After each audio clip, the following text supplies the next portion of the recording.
Pharma সেক্টরের একটা অন্যতম কোম্পানি যার নাম হচ্ছে আইওএলসিপি। আইওএলসিপির হচ্ছে Q3 রেজাল্ট আউট হয়ে গেছে। Q3 রেজাল্টের পারফরমেন্স কী টাইপের দিয়েছে আইওএলসিপি, সেটাকে নিয়ে আমরা অ্যানালিসিস করব। তো আগে আমরা দেখে নেব যে কোম্পানি ডিভিডেন্ড ডিক্লেয়ার করেছে নাকি, এটাকে আগে আমরা ফার্স্ট দেখে নেব। তো ডিক্লেয়ার্ড অ্যান্ড ইন্ট্রিম ডিভিডেন্ড 4 টাকা করে কিন্তু ইন্ট্রিম ডিভিডেন্ড ডিক্লেয়ার করেছে। তো ইন্ট্রিম ডিভিডেন্ডের ক্ষেত্রে কিন্তু শেয়ার হোল্ডারদের অ্যাপ্রুভালের প্রয়োজন হয় না, এইটুখানি মাথায় রাখবেন। এইবারে আমরা চলে যাচ্ছি কোম্পানিটার হচ্ছে Q3 রেজাল্টে, দেখব যে Q3 রেজাল্টের পারফরমেন্স কী টাইপের দিয়েছে। তো আমরা 8 নাম্বার পেজে হচ্ছে Q3 রেজাল্টটা আমরা পাচ্ছি। আগে আমরা ফার্স্ট দেখে নেব যে সিকোয়েন্সগুলো ঠিকঠাকভাবে সাজানো রয়েছে নাকি, এটাকে আগে আমরা ফার্স্ট দেখে নেব। এটা হচ্ছে এই কোয়ার্টার, মিনস হচ্ছে Q3, এটা প্রিভিয়াস কোয়ার্টার, আর এটা হচ্ছে 1 বছর আগে। তাহলে সিকোয়েন্সগুলো ঠিকঠাকভাবে সাজানো রয়েছে আমরা এইটুকুনি বলতেই পারি। এইবারে আমরা দেখে নিই যে অ্যামাউন্টগুলো কিসে দিয়েছে। অ্যামাউন্টগুলো হচ্ছে কালার্সে দিয়েছে অ্যামাউন্টগুলো। এইবারে আমরা চলে যাব কোম্পানিটার হচ্ছে টোটাল ইনকামে। তো টোটাল ইনকামে যাওয়ার আগে আমরা কি করব, একটু লার্জ করে নিয়ে অ্যাডজাস্ট করে নেব, তাহলে আপনাদের কাছে ব্যাপারটা আরও ভিজিবল হবে। তো আমরা চলে আসলাম টোটাল ইনকামে, পাচ্ছি কি এই কোয়ার্টার মিস হচ্ছে Q3-তে 527, প্রিভিয়াস কোয়ার্টারে ছিল কত 532, 1 বছর আগে ছিল 528। তাহলে 1 বছর আগের 528টা এখন কত হয়ে গেছে 527 হয়ে গেল। তাহলে আমরা বলবো ইয়ার অন ইয়ার বেসিস হচ্ছে স্লাইটলি ডাউন বা ফ্ল্যাটিস টাইপের পারফরমেন্স করেছে টোটাল ইনকামে। প্রিভিয়াস কোয়ার্টারে ছিল কত 532, সেটা হয়ে গেল এই কোয়ার্টার, মিনস হচ্ছে Q3-তে হয়ে গেল 527। তাহলে আমরা বলবো কোয়ার্টার অন কোয়ার্টার বেসিস কিন্তু ডাউন পারফরমেন্স করেছে টোটাল ইনকামে। তো ন্যাচারাল ব্যাপার আমরা জানি যে ইনকাম করতে গেলে কোম্পানিকে এক্সপেন্সেস করতেই হবে।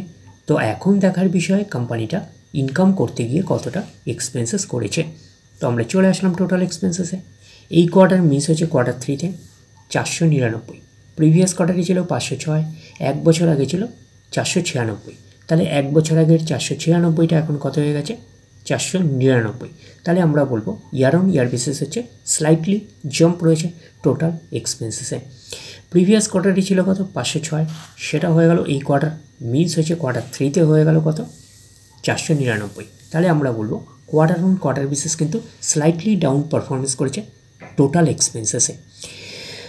তো এইবারে আমরা বের করব অপারেটিং প্রফিট। কী করে বের করব, টোটাল ইনকাম থেকে টোটাল এক্সপেন্সেস আমরা বাদ দেবো, বাদ দিলে পড়ে থাকবে অপারেটিং প্রফিট। টোটাল ইনকাম পেয়ে গেছি, টোটাল এক্সপেন্সেস পেয়ে গেছি, টোটাল ইনকাম থেকে টোটাল এক্সপেন্সেস বাদ দিলে পড়ে থাকছে অপারেটিং প্রফিট। অর্থাৎ আপনারা বলতে পারেন profit before exceptional items and tax, এটাকে আমরা অপারেটিং প্রফিট বলতে পারি। এই কোয়ার্টার মিস হচ্ছে Q3-তে 27, প্রিভিয়াস কোয়ার্টারে ছিল 25, 1 বছর আগে ছিল 32। তাহলে 1 বছর আগের 32টা এখন কত হয়ে গেছে 27। তাহলে আমরা বলবো ইয়ার অন ইয়ার বেসিস কিন্তু ডাউন পারফরমেন্স করেছে অপারেটিং প্রফিটে।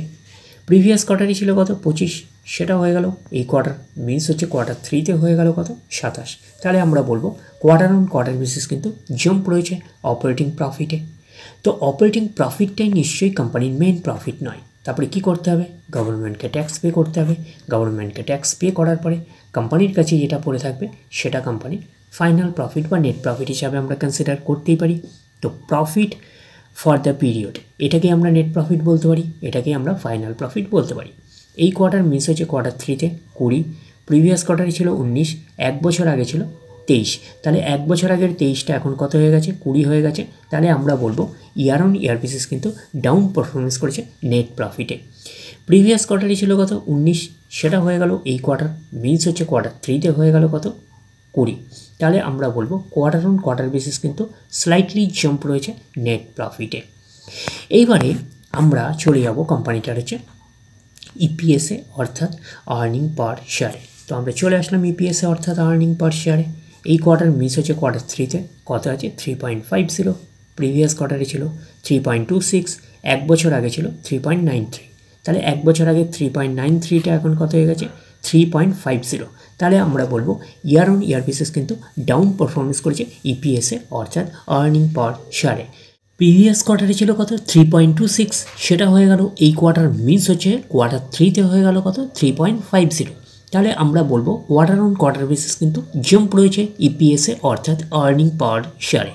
তো ন্যাচারাল ব্যাপার আমরা জানি যে নেট প্রফিটের রিফ্লেকশনটা ইপিএসে পাই, তো নেট প্রফিটের রিফ্লেকশনটা আমরা ইপিএসে পেয়েছি।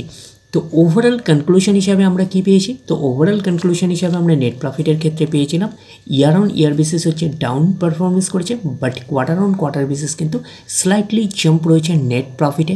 তো ওভারঅল কনক্লুশন হিসাবে আমরা বলতে পারি আইওএলসিপির হচ্ছে কোয়ার্টার 3 রেজাল্ট আমরা এটুখানি বলতে পারি একটা ওকে টাইপের একটা পারফরমেন্স করেছে, আমরা কিন্তু এটুখানি বলতেই পারি।